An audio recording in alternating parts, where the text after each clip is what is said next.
ഇന്നത്തെ പുതിയൊരു വീഡിയോയിലോട്ട് എല്ലാവർക്കും സ്വാഗതം. ഗർഭസ്ഥ ശിശുവിൻ്റെ വളർച്ചയെ ഏറ്റവും പ്രതികൂലമായി ബാധിക്കുന്ന സങ്കീർണമായ ആരോഗ്യ പ്രശ്നങ്ങളിൽ ഒന്ന് തന്നെയാണ് ഗർഭകാലത്ത് അമ്മയ്ക്കുണ്ടാകുന്ന പ്രമേഹം. ഗർഭാവസ്ഥയിൽ ഏകദേശം 24 ആഴ്ചകൾക്ക് ശേഷമാണ് പ്രമേഹം പൊതുവെ പ്രകടമാകുന്നത്. ഗർഭകാലം കഴിയുന്നതോടെ പ്രമേഹം അപ്രത്യക്ഷമാകുമെങ്കിലും ഭാവിയിൽ പ്രമേഹ സാധ്യതയ്ക്ക് വഴിയൊരുക്കാറുമുണ്ട്.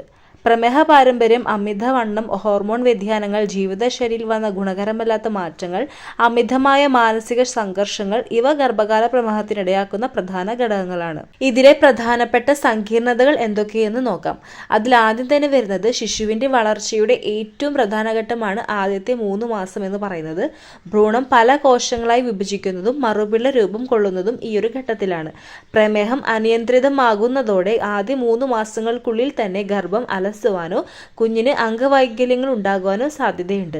അതുപോലെ മാസം തികയാതെയുള്ള പ്രസവം വളരെ നേരത്തെ ആവുക, കുഞ്ഞിൻ്റെ തൂക്കം കൂടുകയോ കുറയുകയോ ഒക്കെ ചെയ്യുക തുടങ്ങിയവയാണ് മറ്റ് സങ്കീർണതകൾ എന്ന് പറയുന്നത്. കൂടാതെ പ്രമേഹം നിയന്ത്രണത്തിലാകാതെ വരുന്നു കഴിഞ്ഞാൽ അമ്മയ്ക്ക് നീര്, അതുപോലെ രക്തസമ്മർദ്ദം, അപസ്മാരം എന്നിവയൊക്കെ ചിലരിൽ കാണാറുണ്ട്. ഇനി ഇതെങ്ങനെയാണ് ഗർഭസ്ഥ ശിശുവിൻ്റെ വളർച്ചയെ ബാധിക്കുന്നതെന്ന് നോക്കാം. അമ്മയുടെ രക്തത്തിലൂടെ കൂടുതൽ ഗ്ലൂക്കോസ് എത്തുമ്പോൾ കുഞ്ഞിൻ്റെ ശരീരത്തിൽ കൂടുതൽ ഇൻസുലിൻ ഉൽപ്പാദിക്കപ്പെടാൻ ഇടയാക്കും. കുഞ്ഞിൻ്റെ ശരീരത്തിലെ ഷുഗർ കുറഞ്ഞ് അപകടകരമായി മാറുന്നതിൻ്റെ കാരണവും ഇതാണ്. കൂടാതെ കുഞ്ഞിൻ്റെ ശരീരം കൂടുതലായി തടിക്കുവാനും വളരാനും അമിത ഇൻസുലിൻ ഇടയാക്കുന്നു. അതുപോലെ പ്രസവശേഷം അമ്മയിൽ നിന്നുള്ള കൂടിയ തോതിലുള്ള ഗ്ലൂക്കോസിന്റെ വരവ് നിൽക്കുമ്പോൾ പ്രസവശേഷം പെട്ടെന്ന് തന്നെ കുഞ്ഞിന്റെ ഗ്ലൂക്കോസ് കുറയും. അങ്ങനെ പെട്ടെന്ന് വല്ലാതെ ഷുഗർ കുഞ്ഞിൽ നിന്ന് ഇറങ്ങി പോകുമ്പോൾ അത് ഭയങ്കരമായിട്ട് ഗുരുതരമായിട്ടുള്ള പ്രശ്നങ്ങളോട്ട് മാറുന്നുണ്ട്. അപ്പോൾ അതുകൊണ്ട് തന്നെയാണ് പ്രസവം കഴിഞ്ഞാൽ ഉടൻ തന്നെ കുഞ്ഞുങ്ങളെ NICUവിലോട്ട് മാറ്റുന്നത്. ഇപ്പൊ ചിലവർ വിചാരിക്കും ഭക്ഷണം കഴിക്കുന്നത് കൊണ്ടാണ് ഇങ്ങനെ സംഭവിക്കുന്നത് എന്ന് വിചാരിച്ചിട്ട് ഭക്ഷണം അവർ തീരെ കഴിക്കാണ്ടാവുന്നു.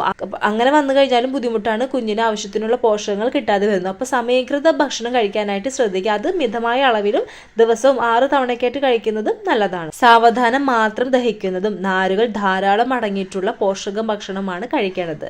തവിട് മാറ്റാത്ത കുവരക്, ചുവന്ന അരി, ഓട്സ്, ഗോതമ്പ്, നുറുക്ക് ഗോതമ്പ്, പരിപ്പ് വർഗ്ഗങ്ങൾ, ചെറുപയർ, കടല, ഇലക്കറികൾ, പച്ചക്കറികൾ ഇവ ഉൾപ്പെടെ ഭക്ഷണം ക്രമമായും മിതമായും കഴിക്കാനായിട്ട് ശ്രദ്ധിക്കുക.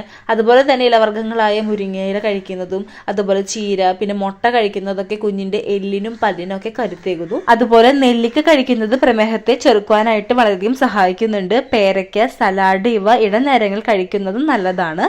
വ്യായാമം ചെയ്യുന്നത് നല്ലതാണ്, പക്ഷേ ഡോക്ടറുടെ നിർദ്ദേശാനുസരണം മാത്രമേ ഗർഭിണി വ്യായാമം ചെയ്യാനായിട്ട് പാടുള്ളൂ. കൂടുതൽ സമയം നടക്കുന്നത് നല്ലതാണ്, പക്ഷെ വളരെ ആയാസപ്പെട്ട് നടക്കാനായിട്ട് പാടില്ല. അപ്പൊ അത്തരം കാര്യങ്ങളൊക്കെ ഒന്ന് ശ്രദ്ധിക്കേണ്ടതാണ്. നിങ്ങളുടെ ഡോക്ടറോട് ചോദിച്ചിട്ട് മാത്രം ചെയ്യുക. അതുപോലെ തന്നെ വിശ്രമം വളരെ ആവശ്യമാണ്. രാത്രിയിൽ ഒരു 8 മണിക്കൂറെങ്കിലും ഉറങ്ങാനായിട്ട് ശ്രദ്ധിക്കണം. ഇപ്പോൾ ചിലവർക്ക് 5-ാം മാസത്തോടു കൂടിയാണ് നമുക്ക് ഗ്ലൂക്കോസ് ടെസ്റ്റ് ഒക്കെ ചെയ്യുമ്പോഴാണ് ഈ പ്രമേഹം ഉണ്ട് ഇല്ലയോ എന്നൊക്കെ അറിയാനായിട്ട് സാധിക്കുന്നത്. ആരംഭത്തിൽ തന്നെ നിങ്ങൾ ഷുഗർ ടെസ്റ്റ് ഒക്കെ ചെയ്ത് നിങ്ങൾക്ക് അങ്ങനത്തെ പ്രോബ്ലംസ് ഉണ്ടോ എന്ന് ആദ്യമേ തന്നെ ചെക്ക് ചെയ്യുന്നത് നല്ലതായിരിക്കും. തുടക്കത്തിൽ അറിഞ്ഞു കഴിഞ്ഞാൽ ഒരു 3 മാസത്തിനുള്ളിൽ തന്നെ ഉണ്ടാവുന്ന അബോർഷൻസ് ഒക്കെ നമുക്ക് മാറ്റുവാനായിട്ട് സാധിക്കും. അപ്പോൾ നിങ്ങളുടെ ഡോക്ടറെ അടുത്ത് കാണേണ്ടതും അതിനെക്കുറിച്ച് സംസാരിക്കേണ്ടതും വളരെ അത്യാവശ്യം. കാരണം തുടക്കത്തിൽ തന്നെ അറിയുകയാണെങ്കിൽ നമുക്ക് മെഡിസിൻ എടുക്കാനും അതുപോലെ ഇൻസുലിൻ എടുക്കാനോ ഷുഗർ കൺട്രോൾ ചെയ്യാനൊക്കെ നമുക്ക് സാധിക്കുന്ന വഴി നമുക്ക് നമ്മുടെ കുഞ്ഞിനെ രക്ഷിക്കാനും സാധിക്കും. അപ്പോൾ ഞാൻ എൻ്റെ ഇന്നത്തെ ഒരു വീഡിയോ വൈൻഡപ്പ് ചെയ്യുകയാണ്. നിങ്ങൾക്ക് ഈ വീഡിയോ യൂസ്ഫുൾ ആയിട്ടുണ്ടെങ്കിൽ ഇഷ്ടമായിട്ടുണ്ടെങ്കിൽ ലൈക്ക് ചെയ്യാനും നിങ്ങളുടെ ഫ്രണ്ട്സിനും ഫാമിലിക്കും താല്പര്യമുണ്ടെങ്കിൽ ഷെയർ ചെയ്യാനും മറക്കരുത് കേട്ടോ. അപ്പോൾ നമുക്കിനി അടുത്ത വീഡിയോയിൽ കാണാം. Thanks for watching.